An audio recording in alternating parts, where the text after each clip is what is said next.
आज शाम के वचन के मनन के लिए मेरे साथ निकालें यूहन्ना रचित सुसमाचार उसका 21वां अध्याय। Gospel according to John chapter 21। यूहन्ना रचित सुसमाचार उसका 21वां अध्याय और उसकी पहली आयत से लेके चौथी आयत तक हम पढ़ेंगे, वर्सेस 1 to 4। इन बातों के बाद यीशु ने अपने आप को तिबिरियास झील के किनारे चेलों पर प्रकट किया और इस रीति से प्रकट किया। शमौन पतरस और थोमा जो दिदुमुस कहलाता है और गलील के काना नगर का नतनएल और जब्दी के पुत्र और उसके चेलों में से 2 और जन इकट्ठे थे। शमौन पतरस ने उनसे कहा, मैं मछली पकड़ने जा रहा हूँ। उन्होंने उससे कहा, हम भी तेरे साथ चलते हैं।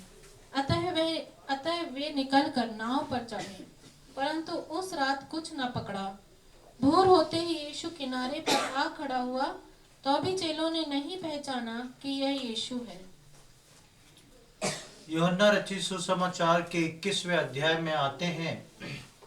इस पैसेज को हम पहले कई बार पढ़ चुके हैं कि प्रभु यीशु मसीह का बलिदान हो गया, प्रभु यीशु मसीह तीसरे दिन जी उठे। उसके बाद वो 2 बार इससे पहले चेलों से मिल चुके हैं और 2 बार चेलों से मिलने के बाद ये प्रभु यीशु मसीह की तीसरी मुलाकात है उसके चेलों से। एक ऐसे स्थान पर आकर चेले ठहरे हुए थे जहां यीशु मसीह ने मिलने को कहा था। इस यहाँ पर जब हम आते हैं, पहली आयत में लिखा है, इन बातों के बाद यीशु ने अपने आप को तिबिरियास झील के किनारे चेलों पर प्रकट किया। ये झील के किनारे चेलों के ऊपर प्रभु यीशु मसीह प्रकट होने वाला था, या चेलों से प्रभु यीशु मसीह की मुलाकात होने वाली थी। और ये एक ऐसा स्थान था जहां पर चेले आके ठहरे हुए थे। कितने समय से ठहरे थे इसका जिक्र बाइबल में नहीं है। हमको ये घटना पढ़ के लगता है कि जैसे चेले सुबह आ गए थे, शाम तक ठहरे रहे, यीशु मसीह नहीं आया। ऐसा नहीं था। ये कुछ समय था जिस समय के लिए चेले जो थे यहाँ पर आकर ठहरे थे, जहां यीशु मसीह ने मिलने को कहा था। कितने दिन से थे ये नहीं मालूम, पर उसके वचन के अनुसार ठहरे हुए थे। चेले आके ठहरे हुए थे क्योंकि प्रभु यीशु मसीह ने बोला था, मैं तुमसे मिलने इस जगह आऊंगा। इस एड्रेस को दे दिया था, इस जगह पर आऊंगा। और क्योंकि यीशु मसीह से 2 मुलाकातें पहले चेलों की हो चुकी थी, तो चेलों को शायद इस प्रकार से मालूम था कि ये तीसरी मुलाकात जो है वो कुछ खास होने वाली है।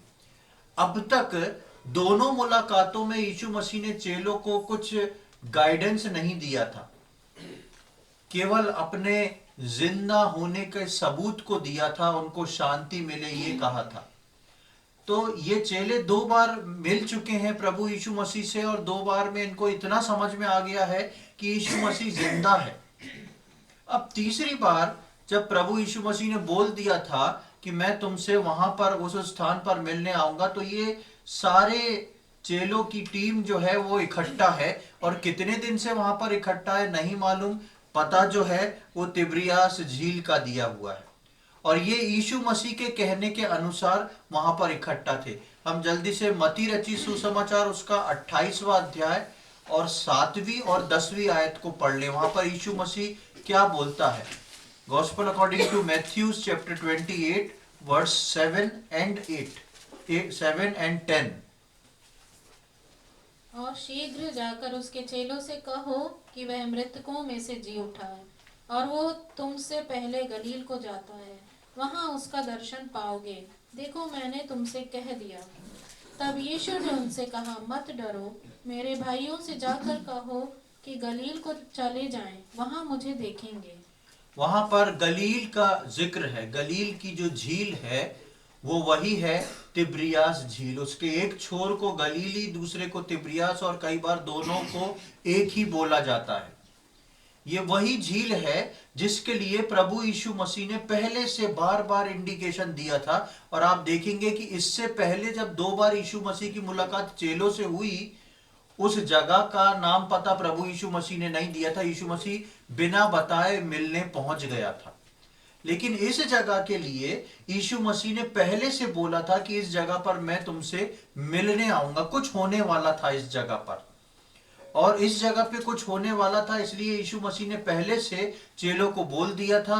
और चेले जो है वहां पर एक ऐसे स्थान पर जाके इंतजार करते हैं जहां प्रभु ने कहा था। लेकिन कितने समय से या कितने दिन से इंतजार कर रहे हैं इस बात का जिक्र नहीं है। लेकिन इस घटना को देख के पता पड़ता है कि इनको थोड़ा सा समय हो गया था। जब इंतजार करके वो लोग थक जाते हैं, कैसे समय हो गया था, क्योंकि काफी समय बीत गया, तब पतरस जो था वो बोलने लगता है कि मैं तो अब मछली पकड़ने जाता हूं। और जब वो बोलता है तो उसके साथ सारे चेले भी जो है वो भी बोलते हैं हम भी तुम्हारे साथ जाते हैं। यानी कि प्रभु यीशु मसीह का राह देखते देखते देखते समय इतना निकल गया कि अब उनके पास कोई चारा नहीं रहा, उनको कुछ समझ में नहीं आया। जब इंतजार करके थक गए और यीशु नहीं आया, तब पतरस कुछ करने को सोचता है। प्रभु यीशु मसीह के कहे अनुसार इंतजार करके थक गए और यीशु मसीह नहीं आया, तब पतरस के दिमाग में एक आइडिया आता है कि अब कुछ तो करना पड़ेगा। और वो मछली पकड़ने को जाता है। वो डिसाइड करता है कि मेरे लिए मछली पकड़ना ही ज्यादा बेहतर रहेगा। क्यों? क्योंकि मैं जो हूं पहले मछली ही पकड़ा करता था। उसके बाद हम देखते हैं कि बाकी चेले भी मजबूरी में चल देते हैं। बाकी चेले अभी तक इंतजार करने आए थे कि हमको इंतजार करना, यीशु मसीह आने वाला है, यहाँ पर कुछ ना कुछ बातचीत होएगी। तो बाकी चेले जब यहाँ पर एक जगह पर इकट्ठा हो गए, सब अपना छोड़ के आके कि यीशु मसीह आने वाला, यीशु मसीह आने वाला, यीशु मसीह नहीं आया। तो जो पतरस करने चल रहा है उसमें से कुछ मछुआरे थे और कुछ मछुआरे नहीं भी थे। वो सब भी जो हैं वो पतरस के साथ बोलते हैं कि हम भी चलते हैं। और वो उनकी एक मजबूरी थी, क्योंकि उनको कुछ सूझ नहीं रहा था। उनको कुछ सूझ नहीं रहा था। वो मछली पकड़ने के सिवाय उनको सामने यही रखता है कि अब हम क्या करेंगे, क्योंकि ऐसी परिस्थिति में है। यीशु मसीह ने बुलाया, वो आया नहीं, अब जो है कुछ तो करें। और यहाँ इसलिए मैं बता रहा हूं कि समय के बारे में नहीं बताया कितना समय, सुबह से शाम तक इंतजार करने का समय नहीं, उससे ज्यादा का समय, शायद 2-3 दिन, कुछ दिन या एक हफ्ता लोग ने उसी स्थान पर इंतजार किया या रोज इंतजार कर रहे थे, नहीं मालूम। पर वो एक लंबे इंतजार में थे, लंबे इंतजार में थे। और लंबा इंतजार करके जब उनको कुछ सूझता नहीं, तो पतरस बोलता है मैं मछली पकड़ने जाता हूं। उसके साथ जो बाकी चेले थे वो भी मजबूरी में कहते हैं कि हम भी मछली पकड़ने जाते हैं। पर हम वहां पर अभी हमने पढ़ा कि जब वो मछली पकड़ने जाते हैं तो वो उस पूरी रात जो है एक भी मछली नहीं पकड़ पाते। उस पूरी रात जो है वो एक भी मछली नहीं पकड़ पाते। तीसरी आयत की आखिरी लाइन में लिखा है परंतु उस रात कुछ ना पकड़ा, कुछ भी नहीं पकड़ा। अब ये चेले जो अपने काम को छोड़ चुके थे, इनके लिए ये इतना आसान नहीं था कि वापस से अपनी नाव को बटोरना, अपने जालों को बटोरना। ये सब कुछ छोड़ के प्रभु यीशु मसीह के पीछे 3.5 साल चल चुके हैं। इसलिए एक पल में इनने डिसीजन लेके नहीं चल दिए, कुछ समय लगा इनको वहां पर। जब इंतजार करते करते इनने देखा कि कुछ नहीं हुआ है, तब इनने डिसाइड किया कि ये हम मछली पकड़ने चलेंगे। और दिखा है कि उस रात तक, जब तक उनने उस काम को शुरू नहीं किया, उस काम को शुरू करने के बाद उस रात को उन्होंने कुछ भी नहीं पकड़ा, कुछ भी पाए नहीं, एक भी मछली उनको पकड़ने को वहां पर नहीं मिली। पर यहां पर हम चेलों का एक खास दशा में देखते हैं। उस दशा की ओर मैं आपके ध्यान को आज केंद्रित करने जा रहा हूं। यहाँ पे चेलों की एक खास दशा है। प्रभु अपने वचन के अनुसार आया नहीं और संसार की जो जरूरत थी वो चेलों को कुछ मिली नहीं। यानी कि चेले उस कंडीशन में, उस समय में, उस स्थान पर पहुंचे हैं। इस रात में चेले एक ऐसे स्थान पर खड़े हैं कि यीशु मसीह तो आया नहीं, और संसार के लिए कुछ करने को सोचा, उनने अपने लिए सांसारिकता में कुछ करने को सोचा, या अपनी गुजर बसर करने के लिए कुछ करने को सोचा, तो उन्होंने कुछ भी नहीं पाया। उनकी जरूरत के हिसाब से कुछ ना मिला। पूरी तरह ये लोग खाली हैं, क्या करना है ये पता नहीं और कुछ सूझता नहीं। एक ऐसी कंडीशन में चेले आके खड़े हुए हैं। उनकी कंडीशन को समझने की कोशिश करें कि अब तक, जब तक प्रभु यीशु मसीह साथ था, सब वाहवाही थी, सब बहुत अच्छा था। अब प्रभु यीशु मसीह चला गया है, मरने के बाद 2 बार उसने उनसे मुलाकात कर ली, अपना दर्शन दे दिया, और वो दर्शन नहीं दिया जिस दर्शन के बारे में प्रभु बोला था। और उस तीसरे दर्शन के लिए ये लोग जो थे इंतजार करने में लगे हुए थे कि वो तीसरा दर्शन जब होएगा तब शायद कुछ बात को प्रभु बताएगा कि अब क्या करना है, कैसे करना है, कैसे आगे बढ़ना है, फिर से गाइडेंस देगा, या कैसे मैं अपना राज स्थापित करने जा रहा हूं। अभी ये जो थे सब अननोन है, तो इनको कुछ भी नहीं मालूम। और जब कुछ भी नहीं मालूम के आखिरी स्तर पे पहुंच गए कि यीशु मसीह आया ही नहीं, यीशु मसीह आया ही नहीं, तब उनने सोचा कि अब कुछ तो करना पड़ेगा। इसलिए मैंने कहा कि यह निर्णय एक दिन का नहीं था कि एक दिन में, कुछ घंटों में उनने बोला यीशु मसीह नहीं आ रहा, चलो नाव ले आओ। ये निर्णय कुछ दिन का था। इसलिए वो उस नाव का भी इंतजाम कर लिए, जाल का भी इंतजाम कर लिए, और पतरस बोलता है अब जो है यही मेरे लिए बेहतर है कि मैं मछली पकड़ने चला जाऊं। जहां से प्रभु यीशु मसीह ने उसको निकाला था, पतरस कहता है मैं वहीं चला जाऊं, और मछली पकड़ने जाता है तो मछली उसको मिलती नहीं है, पूरी टीम को मछली नहीं मिलती। अब उस रात में ये लोग उस परिस्थिति में खड़े हैं कि ये लोग ना इधर के हैं ना उधर के। ना प्रभु यीशु मसीह आया, प्रभु यीशु मसीह ने वायदा किया था, वचन दिया था, लेकिन प्रभु यीशु मसीह नहीं आया। और दूसरी तरफ इन लोग ने, जो एक्सपर्ट मछुआरे थे, उन्होंने उसी झील में, जिस झील में अब तक डालते थे, उनको अच्छे से मालूम है झील के कौन से क्षेत्र में जाके जाल फैलाना है, वहां पे करा और सारी रात पकड़ा। मछली का जाल डाल के सारी रात पकड़ने की कोशिश करी। इसका अर्थ जो है कि इन लोग ने सारी रात पकड़ा। मछुआरे सारी रात मछली नहीं पकड़ते हैं। मछुआरे जो हैं शाम को 3, 4, 5 बजे जाके अपने जाल को फैला देते हैं, फिर सुबह सुबह 4 बजे जाके उन जालों को इकट्ठा करते हैं, और तब मछली को लेके आते हैं। 3 बजे 4 बजे उठ के जाते हैं। क्यों रात में ही जाल डाला जाता है? रात में क्यों जाल डाला जाता है, किसी को मालूम है क्या? दिन में क्यों नहीं? दिन में जाल डाल के रात में सो सकते हैं ना।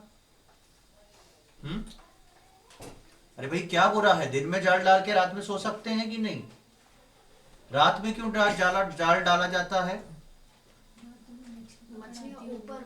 हाँ, रात के समय मछलियां जो हैं पानी में ऊपर की ओर आती हैं। दिन जैसे ही सूरज निकलता है मछलियां नीचे तले में बैठ जाती हैं, और रात के समय सारी मछलियां ऊपर आती हैं। मछलियों का ज्यादा आना जाना जो है रात के समय में होता है, और उसी कारण से जाल रात में डाले जाते हैं। जैसी सूरज डूबे 4-5 बजे जाल डाल के छोड़ देते हैं, ताकि जैसी सूरज डूबे और मछलियां ऊपर आना शुरू हुए, और 4-5 बजे जब उनका खत्म होता है उससे पहले वो जालों को समेट लेते हैं, ताकि जितनी ज्यादा मछलियां हो सकें उतनी ज्यादा जाल में फंस जाए।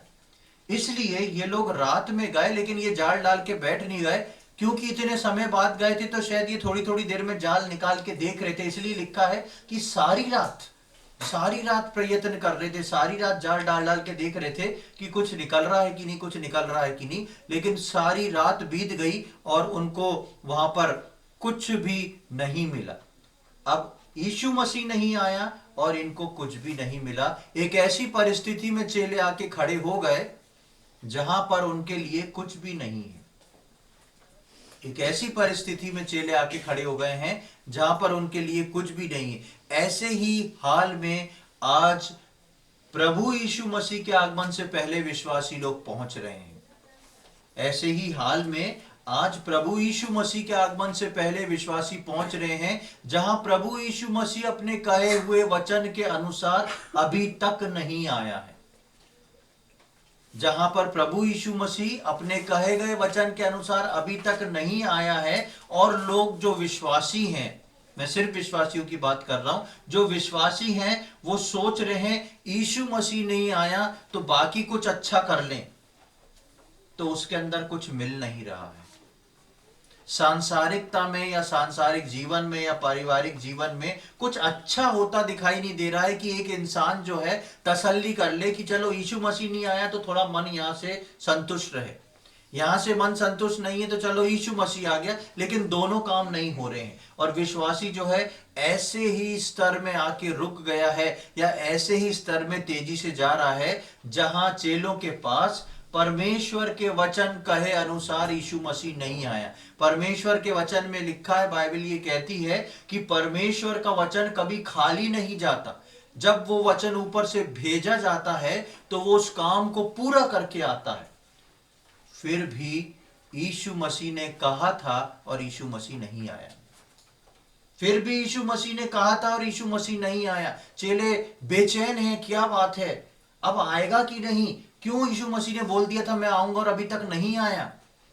संसार की तरफ कार्य करने जा रहे हैं तो उसके अंदर जीरो मिल रहा है। एक ऐसे स्थान पर पहुंच गए हैं जहां पर कुछ मालूम नहीं, कुछ पता नहीं, कुछ सूझता नहीं कि क्या करें। ऐसी सिचुएशन में ये चेले पहुंच गए, और ऐसी सिचुएशन में सच्चे मन से प्रभु यीशु मसीह के आगमन का इंतजार करने वाले लोग जो हैं वो आज की तारीख में पहुंच रहे हैं। जो सच्चे मन से प्रभु यीशु मसीह के आगमन की बाट जो रहे हैं वो इसी स्टेज से इन दिनों में गुजर के जा रहे हैं कि प्रभु आया नहीं और कुछ अच्छा है नहीं, फिर करें तो क्या करें। लेकिन जब हम इसकी चौथी आयत में आते हैं तो वहां देखें क्या लिखा है, भोर होते ही यीशु किनारे पर आ खड़ा हुआ। चौथी आयत में जैसे हम आते हैं तो हम देखते हैं भोर होते ही यीशु मसीह जो था किनारे पर आके खड़ा हुआ। यीशु मसीह उसी स्थान पर आया, यीशु मसीह उसी स्थान पर आया जहां पर वो मुलाकात करने को बोला था, पर चेले उस स्थान पर नहीं मिले जहां यीशु मसीह मुलाकात करने को बोला था। यीशु मसीह ने कहा था तिब्रियास झील पे मैं पहुंच जाऊंगा। यीशु मसीह तिब्रियास झील पे पहुंच गया, मतलब कि उसके किनारे पे पहुंच जाऊंगा। लेकिन ये इनमें इन चेलों में से कोई भी किनारे पर खड़ा नहीं है। ये चेले कहां हैं? ये झील के अंदर हैं, नाव से मछली पकड़ रहे हैं। यीशु मसीह इनसे मुलाकात करने आया, लेकिन ये जो है मछलियों से मुलाकात करने को पहुंचे हैं। क्यों? क्योंकि ये सोच रहे हैं यीशु मसीह आया नहीं। प्रियो, प्रभु यीशु मसीह के आगमन पर ऐसी चीजें होने वाली हैं कि जब विश्वासी उसका इंतजार करते करते करते करते सोचेगा यीशु मसीह नहीं आ रहा, और यीशु मसीह जब आएगा, इसलिए वचन में लिखा है कि जब वो आएगा तो क्या? विश्वास पाएगा। आज कलीसिया को प्रभु इस बात को बताना चाह रहा है कि उसने जो कहा है वो होके रहेगा। बेशक हमारे हिसाब से हमारे पास हर समय की एक सीमा है जो हमने खुद बांध रखी है। ये काम इतने दिनों में होना चाहिए, इस काम को होने में इतना दिन लगना चाहिए, इससे ऊपर नहीं जाना चाहिए, हमारे प्रार्थना का उत्तर इतने दिनों में आ जाना चाहिए, ऐसा हो जाना चाहिए। ये सारे मल्टीप्लिकेशन, एडिशन, सब्ट्रैक्शन जितने हैं सब मनुष्य के हैं। लेकिन प्रभु यीशु मसीह ने जो वचन बोला है, प्रभु यीशु मसीह उन वचनों को अपने समय में पूरा करता है। और चौथी आयत में हम देखते हैं कि जब वो लोग वहां नहीं थे तो लिखा है यीशु मसीह आके किनारे पर खड़ा हो गया। यीशु मसीह आके किनारे पर खड़ा हो गया और देख रहा है कहां है मेरे वो चेले जिनको मैंने कहा था मैं आके उनसे मिलूंगा। जो प्रभु ने कहा है उस पर प्रभु उसको जरूर पूरा करेगा। और प्रभु ने यहां पर कहा था हम भी उस भोर तक पहुंचने वाले हैं, या हम उस भोर पर पहुंच रहे हैं जहां प्रभु ने आने को लिखा हुआ है। मैं और आप एक ऐसी सुबह पर आने वाले हैं जहां पर प्रभु यीशु मसीह जो है आके खड़ा होने वाला है, और वहां पे वो इंतजार करेगा कि मेरा ये बेटा, मेरी ये बेटी मुझसे मुलाकात करने को तैयार है कि नहीं। उसका आना जो है वो पूरी तरह पक्का है। एक आयत को देखें, होशे नबी की किताब, उसका 6वां अध्याय और उसकी 3री आयत।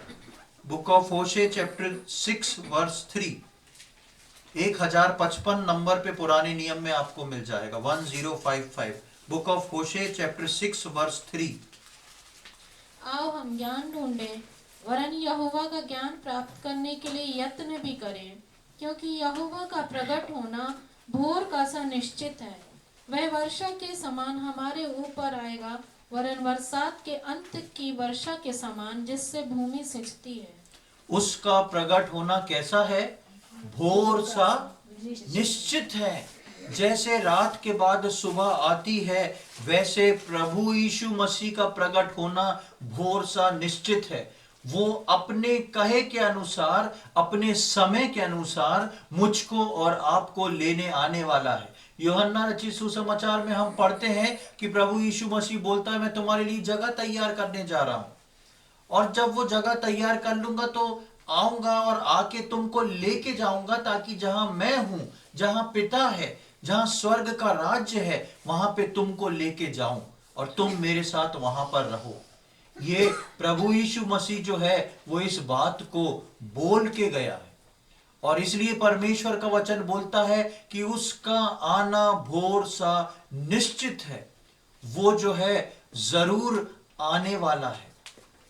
यहां पर पतरस और चेले जो थे इस बात से परेशान थे कि वो नहीं आया, लेकिन वो अपने वचन के कहे अनुसार आया और आके अपने चेलों से बात की। और जब वो प्रकट होगा तब क्या होगा?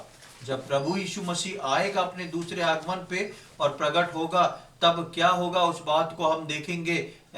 उसके 9वीं आयत को देखें, वहां क्या लिखा हुआ है, 21:9, यूहन्ना 21:9। जब वे किनारे पर उतरे तो उन्होंने कोयले की आग और उस पर मछली रखी हुई और रोटी देखी। हाँ, मैंने बीच का स्किप कर दिया है, आप उसको पढ़ सकते हैं। जब वो आए, अभी यीशु मसीह किनारे पर था, अब वो किनारे पर आए हैं। कौन? जो यीशु मसीह का इंतजार करते करते झील में चले गए थे मछलियों से मुलाकात करने। अब वो किनारे आए हैं। पहले यीशु मसीह किनारे आया, अब वो किनारे आए हैं। लेकिन यीशु मसीह उनसे नहीं पूछता कि क्यों भैया कहां चले गए थे, मैं बोला था आने को, तुम लोग कहां गायब थे। लेकिन लिखा है जब वो किनारे पर आए, तो जब वे किनारे पर उतरे तो उन्होंने कोयले की आग, उस पर मछली रखी हुई और रोटी देखी।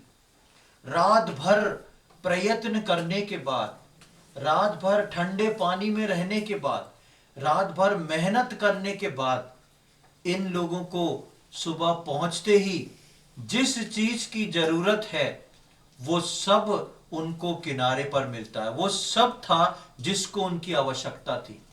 जबकि ये खुद नाव चला के मछली पकड़ते हैं तो इनको कभी ऐसा वेलकम नहीं मिलता, सब कुछ खुद जाके करना पड़ता है। लेकिन यहां पर नाव किनारे लगी है और लगते ही हम देख रहे हैं कि आग है उनको गर्म करने के लिए, खाने के लिए रोटी है, और सूखी रोटी नहीं, उसके साथ खाने के लिए मछली है। जिस मछली को पकड़ने के लिए भाग के वो झील में उतर गए, वो मछली पकी हुई यहां पर रखी हुई।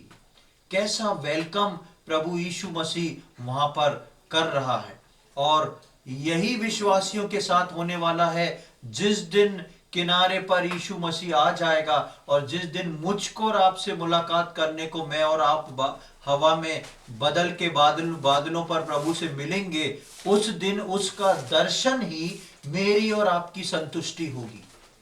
उसको देखना ही मेरे और आपके लिए एक परिपूर्णता होगी। सारी आवश्यकता यीशु मसीह को देख के एक पल में पूरी हो जाएगी। फिर इंसान सोचेगा भी नहीं कि मैं कहां भाग रहा था, मुझे अभी कुछ पल तो पहले तो कुछ सूझ नहीं रहा था कि क्या करूं। उसकी 12वीं और 13वीं आयत में देखें, वहां पर क्या लिखा हुआ है। यीशु ने उनसे कहा, आओ भोजन करो। चेलों में से किसी को साहस न हुआ कि उससे पूछे तू कौन है, क्योंकि वे जानते थे कि यह प्रभु ही है।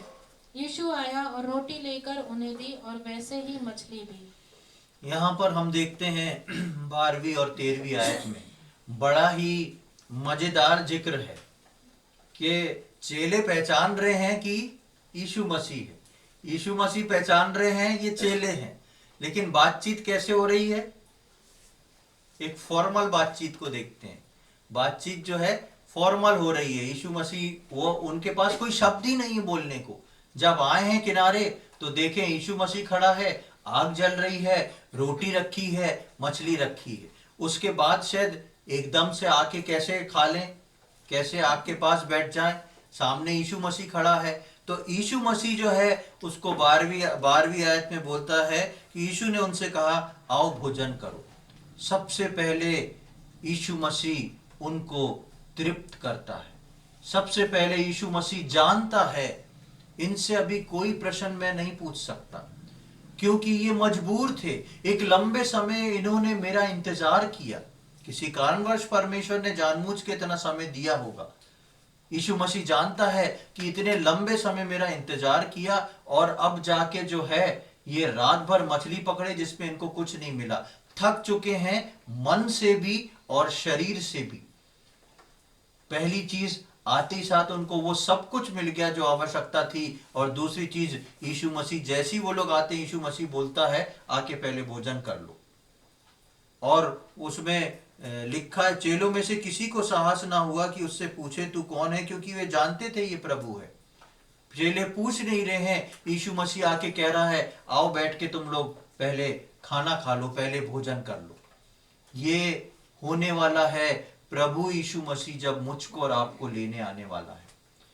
उसकी उपस्थिति, उसका दर्शन मेरे और आपके लिए पूरा संपूर्ण रहेगा। और जब हम उसके सम्मुख आ जाएंगे तो सबसे पहले प्रभु हमारी हर आवश्यकता को, चाहे वो शारीरिक हो चाहे वो मानसिक हो, बेशक हम उस शरीर को छोड़ के पहुंच चुके हैं, अब वो शारीरिक अवस्था नहीं रहेगी, लेकिन प्रभु हमारी उस बात को जानता है कि ये व्यक्ति, ये आत्मा किस एक्सपीरियंस से, किस दर्द से निकल के आई है, क्या क्या इसने अपने जीवन में झेला है, क्या क्या इसके साथ गलत हुआ है, क्या क्या इसके साथ किस प्रकार से हुआ है। प्रभु उस आत्मा को ठीक उसी तरह से लेगा जिस तरह से वो पृथ्वी पे से निकल के आई है, क्योंकि प्रभु उसके मन को जानने वाला प्रभु है।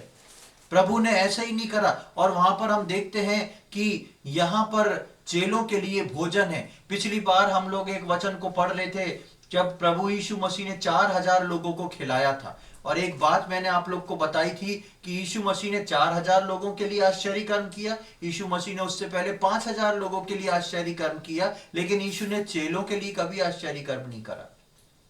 खाने का, रोटी का, कभी यीशु मसीह ने नहीं बोला कि चलो भाई आज शाम की चलो रोटी है, चलो मैं प्रार्थना कर रहा हूं, रोटी आ गई, चेले खा लिए। पूरे समय यीशु मसीह के साथ चलते रहे। यीशु मसीह ने बोला परमेश्वर पे डिपेंड होना सीखो, डिपेंड होना सीखो। और कभी परमेश्वर ने, प्रभु यीशु मसीह ने रोटी बना के चेलों को नहीं खिला दी, लेकिन यीशु मसीह के आगमन पर अब वो आश्चर्य कर्म कर रहा है। लेकिन अब किसके लिए कर रहा है? सिर्फ चेलों के लिए। पहले आश्चर्य कर्म अन्य जातियों के लिए था, चेलों के लिए नहीं था। बेशक उसमें उनने भी खाया। पहला आश्चर्य कर्म अन्य जातियों के लिए था, लेकिन वापस से पुनरुत्थान के बाद यीशु मसीह का आश्चर्य कर्म सिर्फ उसके चुने हुए लोगों के लिए है। अब जब प्रभु यीशु मसीह आने वाला है तो वो आश्चर्य कर्म मेरे और आपके साथ करने के लिए आ रहा है। वो बादलों पर जब आ रहा है तो मेरे और आपके लिए आश्चर्य कर्म करने आ रहा है। और अब तक चेलों को मालूम नहीं था। चेलों ने देखा था ये यीशु मसीह 5000 को खिलाता, 4000 को खिलाता है, लेकिन ये पहली बार था जहां पर यीशु मसीह बोलता है ये सिर्फ तुम्हारे लिए है, ये सिर्फ तुम्हारे लिए है। तुम्हारे लिए आग है, तुम्हारे लिए मछली है, तुम्हारे लिए रोटी है, ये सिर्फ तुम्हारे लिए है। अब प्रभु यीशु मसीह का आगमन जो होने वाला है वो सिर्फ मेरे और आपके लिए होने वाला है। वो लोग जो उसकी बाट जो रहे हैं, वो लोग जो उसका इंतजार कर रहे हैं। वो प्रकट होने वाला है अब अपने चुने हुए लोगों के लिए, और उनकी सख्त तकलीफों को दूर करने के लिए प्रभु यीशु मसीह का आगमन हो रहा है। 9वीं आयत में जब हम पढ़ते हैं तो लिखा है, जब वे किनारे पर उतरे, जब वे किनारे पर उतरे थे तो उनने वो सब कुछ पाया था, आग, रोटी, मछली, और मैंने बताया जब वो किनारे पे आए तो उनको क्या क्या मिला? आग, रोटी, मछली और हाँ, प्रभु यीशु मसीह। अब उनके पास देखिए, जब वो 21वें अध्याय को शुरू कर रहे हैं तो ना यीशु मसीह है ना मछली है, रोटी आग तो दूर की बात है, ठंडा पानी है, ना यीशु मसीह है ना मछली है। लेकिन जब वो किनारे पर आ गए हैं, जब वो किनारे पर उतरे तो इन्होंने क्या देखा? उनको आग मिली, उनको रोटी मिली, उनको मछली मिली, और इनके साथ कौन मिल रहा है? यीशु मसीह मिल रहा है, जिसका इंतजार वो कर रहे हैं। प्रियो, हमारा प्रभु जो है बहुत जल्द आने वाला है।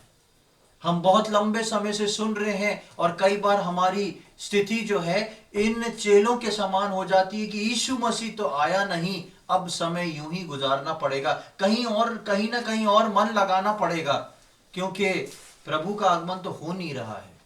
लेकिन प्रभु बोलता है, परमेश्वर का वचन बोलता है, उसका प्रकट होना भोर सा निश्चित है, वो जरूर आएगा और वो शीघ्र आने वाला है। और जिस दिन वो आ गया और मैं और आप उस सुनहरे साहिल पर पहुंचेंगे, उस किनारे पर पहुंचेंगे, तब हम देखेंगे आग, रोटी, मछली और प्रभु यीशु मसीह। सारी चीजों को परिपूर्ण करने को, हमारी हर आवश्यकता को पूरी, वो एक नजर हमारी जो प्रभु पे उठेगी, वो हमारा सब कुछ पूरा कर देगी। ऐसी धन्य आशा के लिए मैं और आप जी रहे हैं। पहला कुरिन्थियों 13वें अध्याय की 9वीं आयत को देखें, वहां पर क्या लिखा है? पहला कुरिन्थियों 13वां अध्याय 9वीं आयत। पर अब विश्वास, क्योंकि हमारा ज्ञान अधूरा है और हमारी भविष्यवाणी अधूरी है। क्योंकि हमारा ज्ञान अधूरा है और हमारी भविष्यवाणी अधूरी है। मनुष्य जो मनुष्य के रूप में रह रहा है, वो कुछ बाइंडिंग्स में है, उसकी कुछ सीमाएं हैं, उसके कुछ बॉर्डर्स हैं। यहाँ पे पौलुस उस बात को बोल रहा है, क्योंकि हमारा ज्ञान अधूरा है, हमारी भविष्यवाणी भी अधूरी है, हमको समझ नहीं आता। इन चेलों के साथ यही हुआ था, उनको समझ नहीं आ रहा था क्योंकि ज्ञान अधूरा था। और आज मेरे और आपके साथ भी यही स्थिति बन रही है। इसी का 10वीं आयत और 12वीं आयत को पढ़ लें। परंतु जब सर्व सिद्ध आएगा तो अधूरा मिट जाएगा। अभी हमें दर्पण में धुंधला सा दिखाई देता है, परंतु उस समय आमने सामने देखेंगे।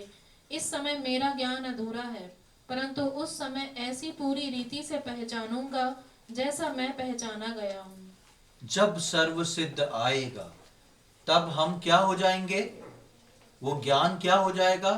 परिपूर्ण हो जाएगा। चेलों ने यीशु मसीह को देखा, चेलों ने उस तट पे जैसे ही यीशु मसीह को देखा, वो परिपूर्ण हो गए। यीशु मसीह अकेला नहीं था, लेकिन उसके साथ वो सब कुछ था जिसकी उसको आवश्यकता थी। प्रियो, मेरे और आपके जीवन में ऐसी बहुत सारी चीजें होंगी जो आपने सपनों में सोच के रखी होंगी। मेरे को ऐसा ऐसा करना है, मेरे को ऐसे ऐसे जाना है, इस रीति से मेरा ऐसा सेट होना चाहिए, इस रीति से मेरा ये काम है। आपके मन में ये भी सपना होगा कि मेरा यीशु मसीह मुझको लेने आने वाला है। लेकिन जिस दिन प्रभु आ जाएगा, उस दिन आपका वो अधूरापन जो अब तक पूरा नहीं हुआ है, वो परिपूर्ण हो जाएगा। और उस दिन सारी बातें जो हैं साफ हो जाएंगी। अभी हम धुंधला देखते हैं, पौलुस बोलता है अभी सब धुंधला है, लेकिन उस दिन कुछ भी धुंधलापन नहीं रहेगा, और वो दिन जो है शीघ्र आने वाला है। हम भी जब उस किनारे पर पहुंचेंगे तब वो सब कुछ पा लेंगे जो चेलों ने पा लिया। चेले अब यीशु मसीह से नहीं पूछते, उसके बाद का आप पोर्शन पढ़ेंगे, कहीं पर भी चेले ये नहीं पूछते प्रभु आपने इतने दिन कहे थे, कितने दिन में आए, इतने दिन में क्यों नहीं आए। सारी बातें साफ हो गई सिर्फ यीशु मसीह की एक नजर से। प्रियो, मेरे और आपके जीवन के सारे सवाल, मेरे और आपके जीवन के सारे दुख, मेरे और आपके जीवन के अपने हृदय के वो गम जो हम किसी और को नहीं बता सकते, वो हमारे आंसू जो कोई और नहीं देख सकता, आपका प्रभु यीशु मसीह भोर सा प्रकट होने जा रहा है और वो आपके आंखों से सारे आंसू पोंछ देगा और वो आपसे मिलेगा। उस मुलाकात में, पहली मुलाकात में आप परिपूर्ण हो जाएंगे और आपके पास कोई भी प्रश्न नहीं रहेगा। विश्वास रखें, वो शीघ्र आ रहा है। हम किसी भी तरीके से रुके ना रहें, हम किसी भी तरीके से चेलों के समान ना होए आज, क्योंकि परमेश्वर का वचन हमको मिला है तो हम चेलों के समान बोझिल होके ये ना सोचें कि अब मैं क्या करूं। चेले उस पोजीशन में आ गए थे जब हमको ना समझ आ रहा था, ना कुछ सूझ रहा था। प्रभु यीशु मसीह आया नहीं था, मछलियां मिल नहीं रही थी। आज मैं और आप हो सकता है ऐसी परिस्थितियों से निकल रहे हो कि प्रभु यीशु मसीह आया नहीं और जो मैं और आप करना चाहते हैं वो कर नहीं पा रहे। लेकिन याद रखें, आप परमेश्वर की नजर में हैं, आप अपने सृष्टिकर्ता की नजर में हैं। चेले कहां थे, क्या कर रहे थे, क्या निर्णय ले रहे थे, यीशु मसीह देख रहा था और यीशु मसीह वहां तब पहुंचा जब चेले किनारे पे नहीं थे। मैं और आप उस किनारे को छोड़ के कभी आगे ना बढ़े। मैं और मेरे और आपके हृदय में प्रभु का विश्वास कभी कम ना हो कि क्या हुआ, उसके आगमन में क्यों देरी हो रही है, अब हम क्या करें। लेकिन हम स्थिर होएं, प्रभु को मजबूती से पकड़े रहें, क्योंकि आने वाला आएगा और देर ना करेगा। मेरा विश्वासी जन विश्वास से, उस धार्मिकता से जीवित रहेगा। प्रभु यीशु मसीह का आगमन जो है वो भोर सा निश्चित है। मैं और आप जो हैं पूरी तरह तैयार हो जाएं, मैं और आप जो हैं इंतजार में रहें, मैं और आप जो हैं चेलों के समान भटकाव में ना जाएं, क्योंकि मेरा और आपका प्रभु आ रहा है मुझको आपको लेने, जहां वो मेरे और आपके सब दर्द को हटा के मुझको और आपको परिपूर्णता में पहुंचा देगा। परमेश्वर इन वचनों को समझने में हम में से प्रत्येक की सहायता करे। प्रभु के नाम की महिमा हो। हम जो जीवित और बचे रहेंगे उसके साथ बादलों पर लिए जाएंगे। होसन्ना होसन्ना होसन्ना होसन्ना, हम जो जीवित और बचे रहेंगे उसके साथ बादलों पर लिए जाएंगे कि प्रभा में प्रभु से मिले, इस प्रकार प्रभु के साथ सदा रहेंगे। जय जयकार प्रभु की, हालेलुया के गीत सदा वहाँ पर गाते रहेंगे। जय जयकार प्रभु की, हालेलुया के गीत सदा वहाँ पर गाते रहेंगे। देखो प्रभु यीशु आता है, स्वर्ग से वो जल आता है। परमेश्वर की तुरही फूकी जाएगी और जो मसीह में मरे जी उठेंगे। परमेश्वर की तुरही फूकी जाएगी और जो मसीह में मरे जी उठेंगे। देखो प्रभु यीशु आता है, स्वर्ग से वो जल आता है। आइए हम प्रार्थना करेंगे। प्रभु जी, हम धन्यवाद देते हैं सुंदर समय के लिए। एक और बार आपने हम सबके जीवनों में यह अवसर दिया प्रभु की इस रीति से हम बैठ के आपके वचनों की छांव में प्रभु उन वचनों को सुन सके, ले सके। प्रभु जी, हम चेलों के बारे में सीख रहे थे, पढ़ रहे थे प्रभु, किस प्रकार चेलों में वो बेचैनी हुई, किस प्रकार चेले जो थे मछली पकड़ने को जाते हैं, लेकिन हम देखते हैं प्रभु जैसा आपने कहा था, आप अपने वचन के अनुसार भोर को प्रकट हुए। हम धन्यवाद देते हैं प्रभु, और आज हम भी अपनी निगाहों को प्रभु ऊपर की ओर उठाते हैं, क्योंकि हमको मालूम है, हमने वचन से पढ़ा है कि आपका प्रकट होना भोर सा निश्चित है।